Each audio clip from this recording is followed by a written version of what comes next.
It's our beliefs, our concern about not having enough time. That very concern is what causes the panic to start. Now, it might not feel like panic at first, but if you're starting to feel the pressure, saying, oh, I don't know if I'll be ready in time, and you're worried about performance nerves on top of that, you are creating a cycle that's really not healthy and is going to add more stress. So let's take that little bit of stress out of the equation and start by remembering that we will have enough time because the time we have is all the time we have. We just have to figure out how we're going to use it. Welcome to the Practicing Harp Happiness podcast. I'm Anne Sullivan, a harpist on a mission to empower every harpist to experience more harp happiness. Over my decades-long harp journey, I've had lots of successes and more than a few failures, and I know firsthand what it's like to feel that playing the harp the way you want may not be possible for you. Now I play and teach all over the world, and I know what most harpists are never taught: the secrets to gaining the skills and confidence you need to play the harp with beauty, freedom, and joy. That's what the Practicing Harp Happiness podcast is all about, showing you simple steps to help you play the music you want the way you want. If you're an experienced harpist looking for that next level, or a harp newbie anxious to avoid the pitfalls, or a harpist who just wants more fulfillment and a little encouragement, you're in the right place, my friend. So let's get started. First, I want to let you in on something special.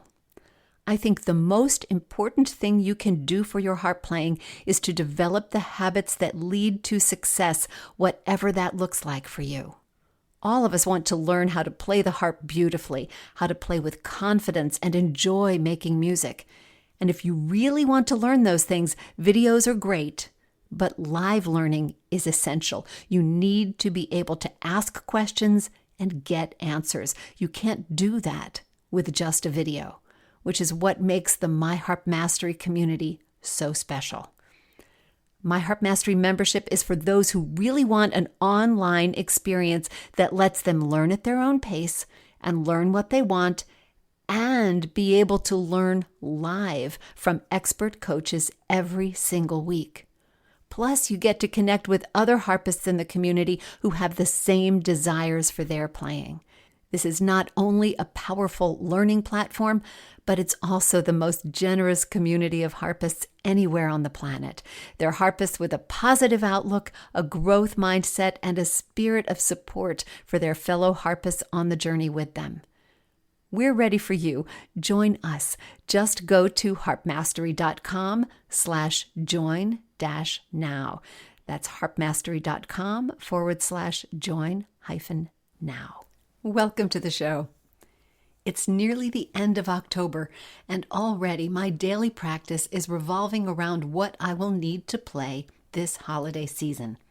Yours might be too.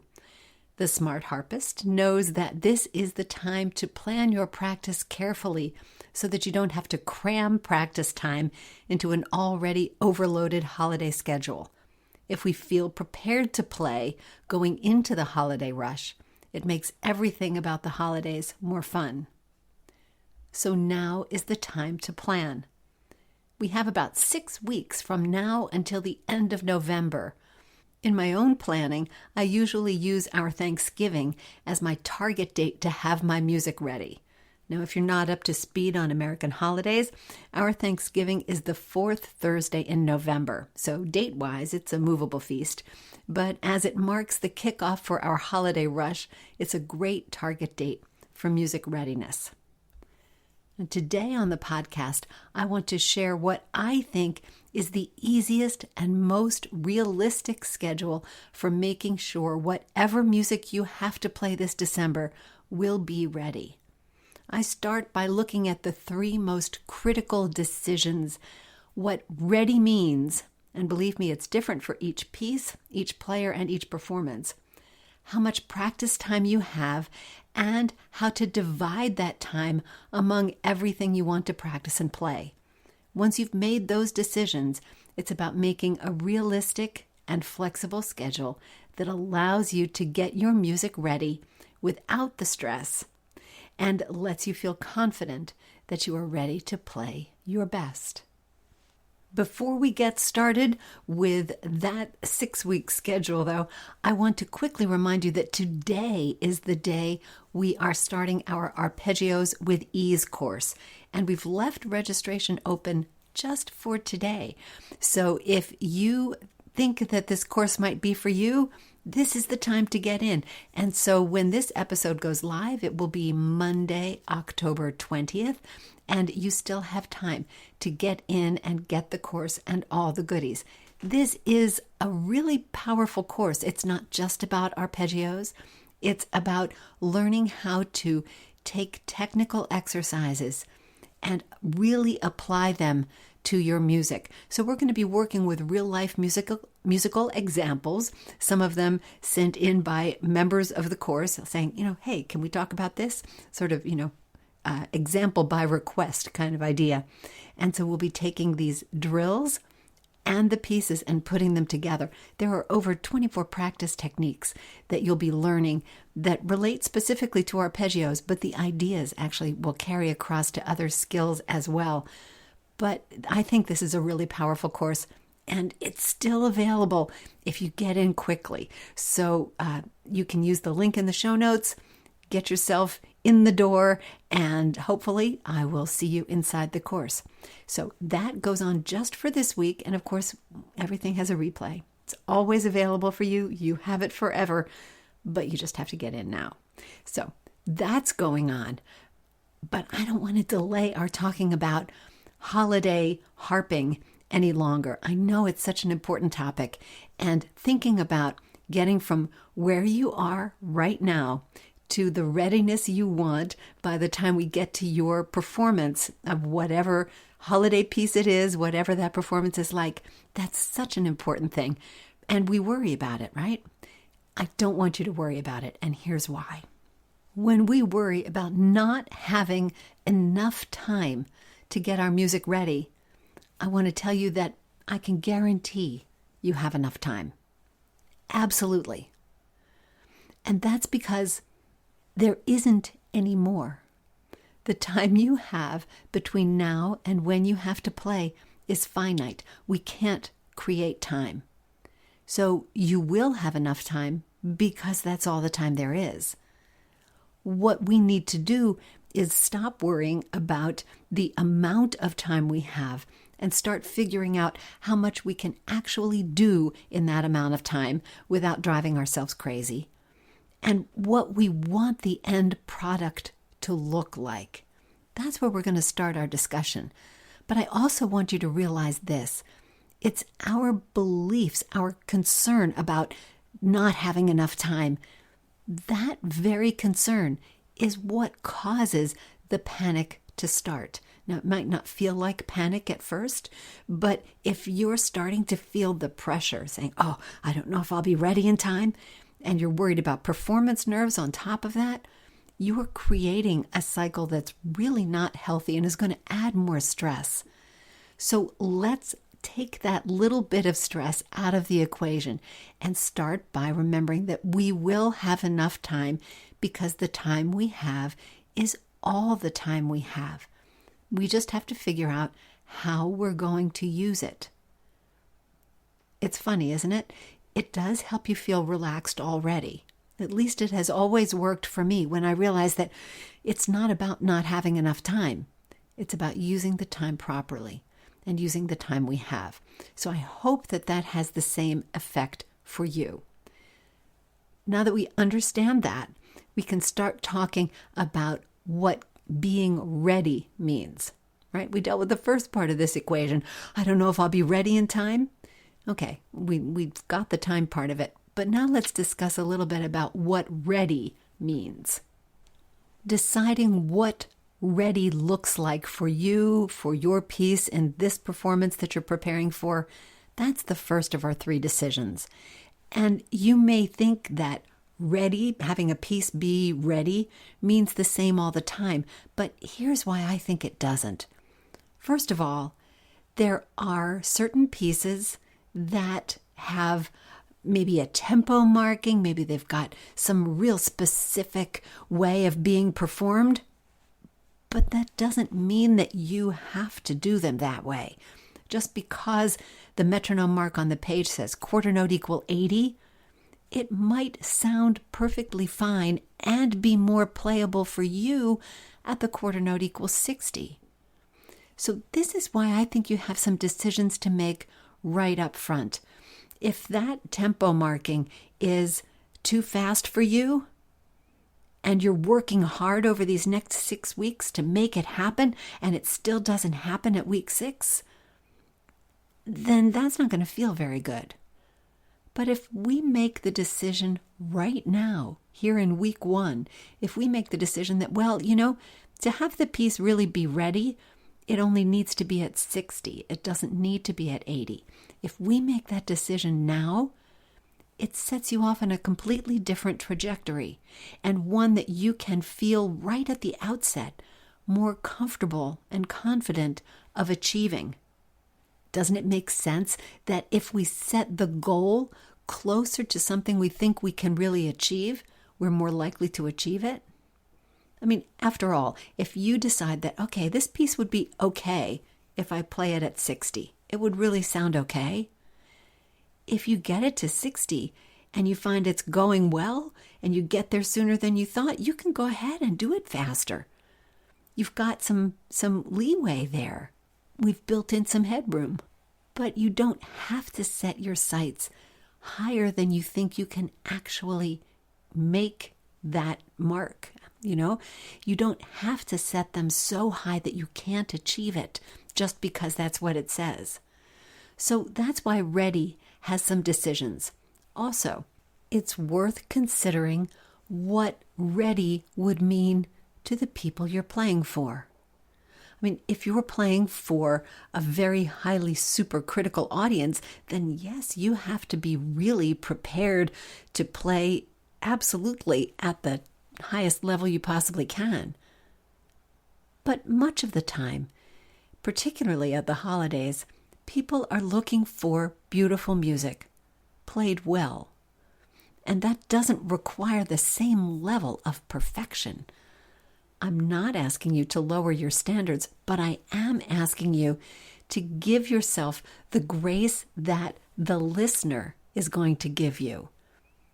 We want to do the best we can, but we shouldn't be forcing ourselves into an impossible ideal of perfection if that's really not what's required.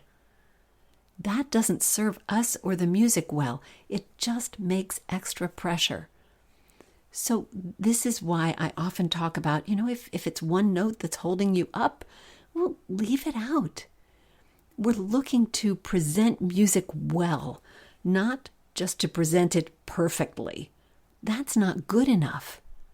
Perfect isn't what we're aiming for. We're aiming for beautiful. We're aiming for meaningful. We're aiming for musical and expressive and all of that good stuff. So this is another reason to really consider what ready means. Our second big decision is about how much practice time we have. Now, I don't know about you, but I have a really ideal practice time block set in my mind that, gosh, I'd love to have this amount of time. And I don't often get all that amount of time. There are so many things that can interfere with practice, right? I mean, the phone can ring, or there are plenty of ways that our practice time gets used up besides in our practice. So I want you to take a moment and be very realistic with yourself.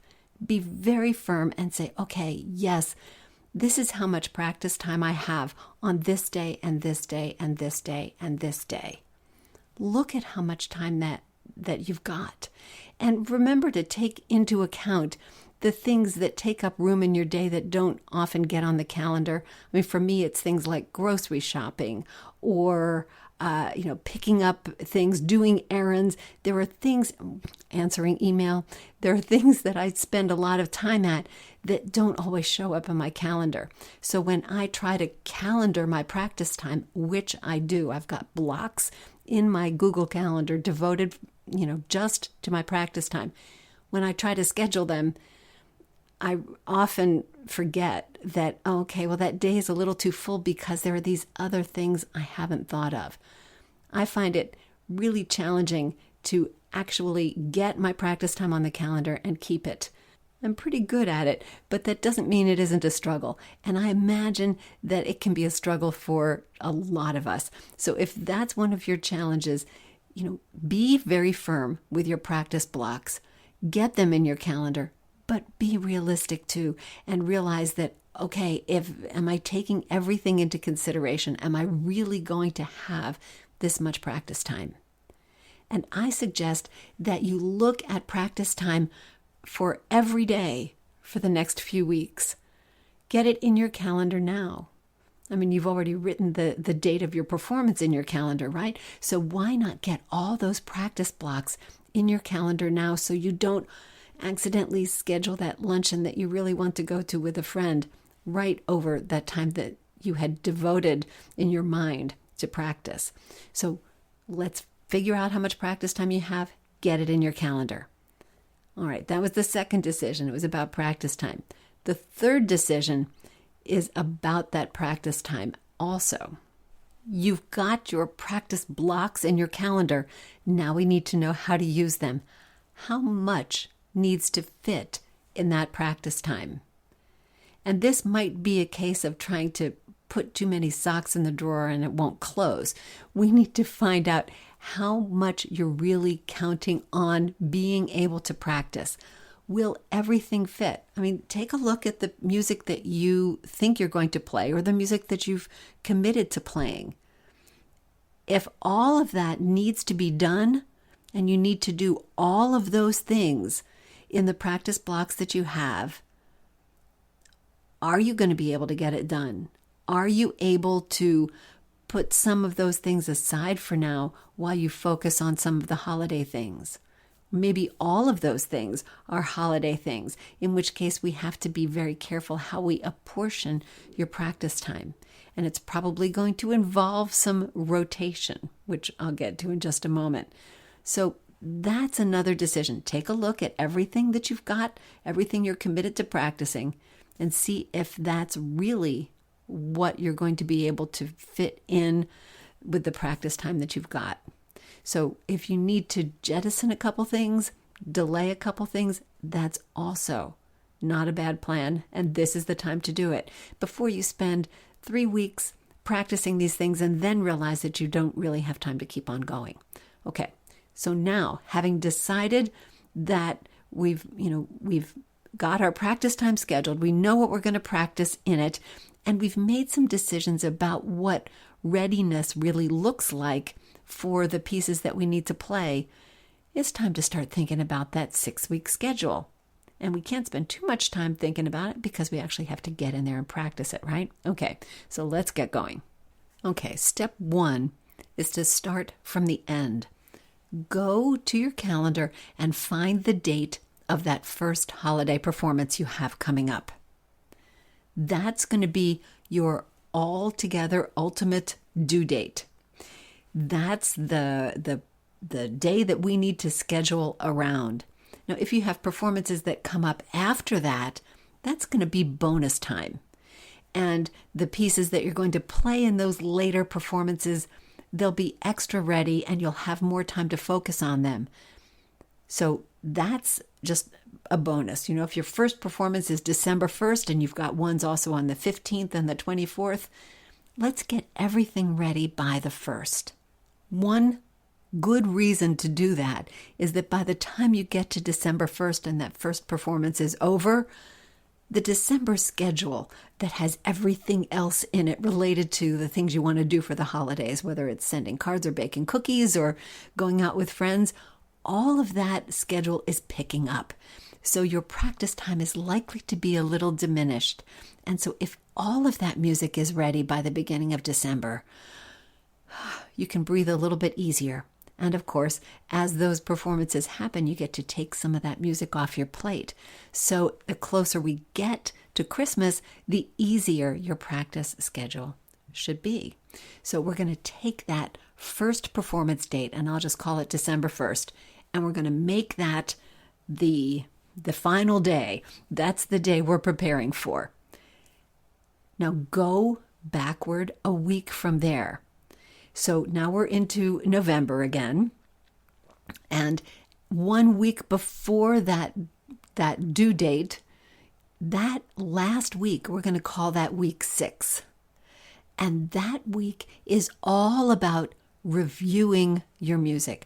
By the beginning of week 6, everything is going to be ready to the standard that we chose right at the beginning before we started making this plan. So everything's going to be ready, and we're going to just be reviewing it and calming everything down so that our practice time that week is going to be spent just playing things a little bit slower than we know they need to go, just so we can relax them, and just playing through them and starting to enjoy them. What a novel thought, yeah? Enjoying your music that week before a performance, so when you get to the performance, you're calm and relaxed. What a wonderful thing that would be, right? Well, this is how to get there. Make that week before the performance all about calming your music down. And how do we know you'll have time to do that? Because you'll be ready. All right, that's week 6. Let's go back one more week to week 5. How do we get to that ready state? Well, week 5 is going to be the week that we spend polishing things and previewing them. Doing those little kind of fake performances, if you will, or maybe even preview performances. But if it's one piece that's really difficult, maybe it's a piece you're playing with the choir. Maybe this is the first time you're going to be playing some of the Ceremony of Carols by Benjamin Britten. Well, okay, you can't really preview it because you don't have the choir to sing with you, but you could play your part for a friend. You could play it for your teacher, even if you don't have a lesson scheduled. Schedule one to say, okay, I want to come in and play this for you. You could do all kinds of things. Play music for your friends over the phone or on FaceTime. Or you could schedule a little performance just for some friends at the house. Or you could record yourself just to give yourself a chance at playing something all the way through and having a little bit of that nervous edge. All kinds of preview performances work. Just lining up a bunch of teddy bears and having them stare at you while you play, that can work too. So that's all about polishing and previewing. But if you've noticed, that only gives us 4 weeks to work to get this music learned. So before we go any further in our scheduling, I want you to realize that now we've compressed your readiness time frame into just 4 weeks instead of 6, because we've used those last 2 weeks to really get your music ready to play. So you only have 4 weeks to learn it. So now that I'm panicking you again, and I can feel that that tension coming right through the wire, I know that it's there. So I want you to revisit your idea of readiness and think, okay, maybe do I need to scale my expectations back? Do I need to say, well, okay, I was going to play this arrangement of Silent Night. It's hard. It's not really too hard. And I really thought I could do it. But if I really only have 4 weeks to practice it, maybe I should do a slightly easier one instead. Or maybe I should just eliminate that last verse that gets really fancy and just play the other ones instead. It might adjust your idea of readiness. But this is to everyone's advantage. It's to yours because not only will it be easier to prepare, but you'll be more confident when you're playing. And it's to the listener's advantage because you're going to be playing so beautifully that they're going to be able to enjoy it even more. Now, this leaves us with 4 weeks to do your practice. I know, I can hear the hyperventilation. You have plenty of time. because that's all the time you have. So adjusting your readiness level is part of using your time well. Building in those 2 weeks at the end for polishing, for calming down, that's using your time well. And if you end up needing to do a little bit of extra practice into that polish week, that's fine. That's part of what that is. That's a little bit of wiggle room to give you some time so that you're not working right up against the date. Now, as far as those first 4 weeks go, I don't have to tell you how to practice. You know how to do that. But there are a couple things that I want to discuss. One of them is that if you have a lot of pieces, say that December 1st performance is playing for an hour at a Christmas luncheon. Well, you need an hour's worth of music, so you've got a lot of pieces. Now, of course, there are plenty of tricks we use, right? We can repeat things, do extra verses, play it an octave higher, there are lots of things you can do to stretch out a piece, and you can always go back and repeat things. That's allowed. But if you have a lot of pieces you're trying to get ready, here are a couple of tips. One is practice in rotation. Find the ones that are the hardest and practice those every day. And find the ones that are the easiest and put them on a rotation where you play 3 easy ones on Monday and a different 3 easy ones on Tuesday and a different 3 easy ones on Wednesday. And don't practice those. Just play through them. If they're really easy, then they're probably just about ready. They don't need a lot of practice. You just want to keep them in your fingers. So rotate through them over the course of a week or whatever it is, and they'll get enough playing as you're going through that process over these next 6 weeks. They'll get enough playing that they will be ready without you spending a lot of practice time at them, just playing them. So maybe that's 20 minutes of your practice time that's actually just playing a whole bunch of pieces. And this leaves you maybe 40 minutes of your practice to actually work on the harder ones that need work. And again, maybe it's not the whole piece that needs work, right? It might be a hard piece, but most of it you can play, and it doesn't take a ton of practice to get that going and keep it going over the next 6 weeks. But there are those spots that are hard. So that's what you spend the bulk of your practice time on. Don't ignore the rest. Be sure you touch it every day. But spend your practice time on what needs it. And I think that is the key phrase right there. We only have so much practice time, so spend it on what needs it and don't practice what doesn't. You can play what doesn't, which takes a lot less time, right? Because you can just play it once through. So play it so that it's still in your fingers and it's still fresh, but you don't have to practice anything that doesn't need it. If you have a lot of pieces and, you've got the hard ones and maybe some medium ones and then a bunch of easy ones, and I hope you haven't planned all hard ones because that's not the way to do it, right? You need some breathing room in here. So if you've got those pieces, I would say make a list and be sure you have a written rotation schedule that is, okay, I've done hard piece A today. I'll play through that tomorrow while I work on hard piece B, and I'm also going to play the easy pieces C, D, and E on Monday, and I'm going to play easy pieces F, G, and whatever comes next, H. I was about to start over like it was a scale. F, G, and H on Tuesday, and then I, J, and K on Wednesday, and then I'll start that rotation again. But write down that schedule so you don't have to hold it in your head, and you can check those boxes and you'll feel good about what you're doing and you'll be able to see what you're accomplishing. So a written rotation schedule will get you through when you have a lot of things to practice. That doesn't mean that you couldn't winnow out that list a little bit if you're able and say, okay, well, I don't have to learn that for December, so I'm going to just put that on the back burner for a while until I get these other things really in my fingers. So that's important thing 1. Here's important thing 2.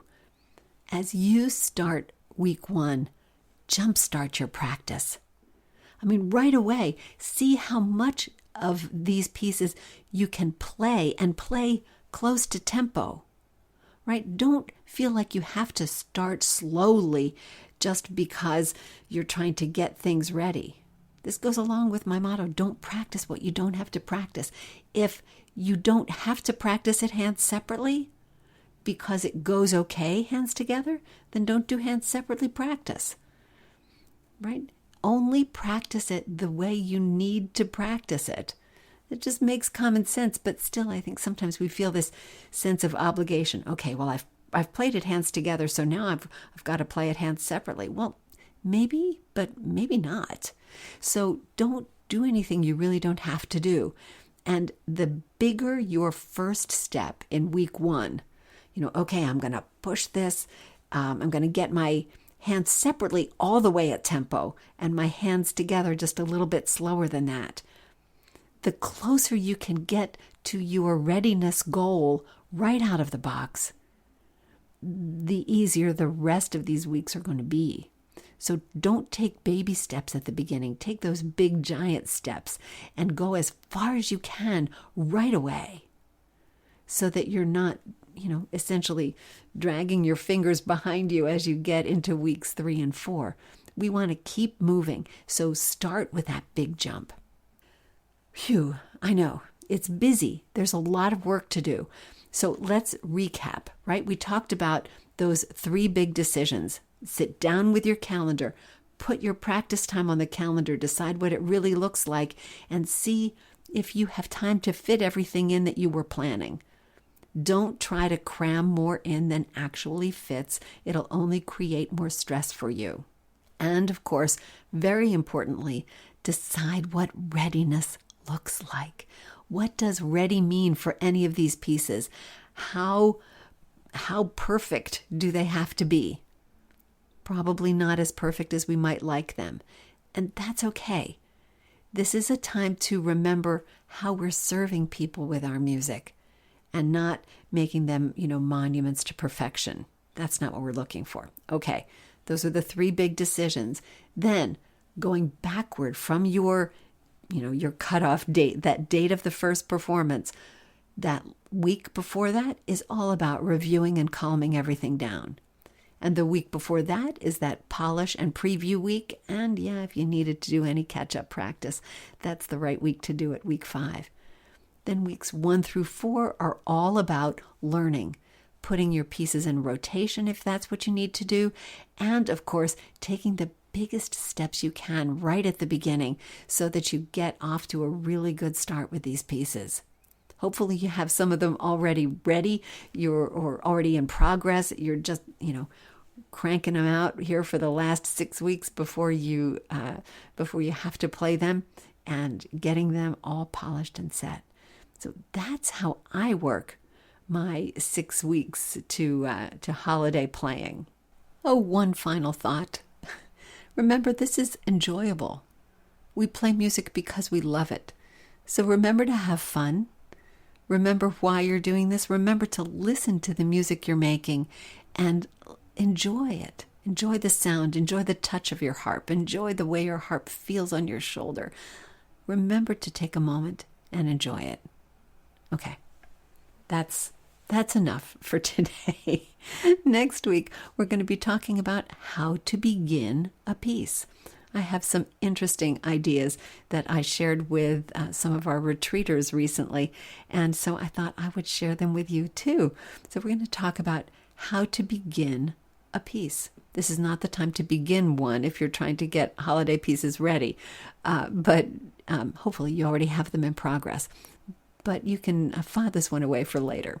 So that's next week on the podcast. Until I talk to you then, and I hope I see you on the arpeggios course between now and then too. But until next time, remember every day is a day you can add more harp happiness to the universe, to your world, and to your spirit. And all you have to do is play. Thanks so much for listening, and I'll see you next time.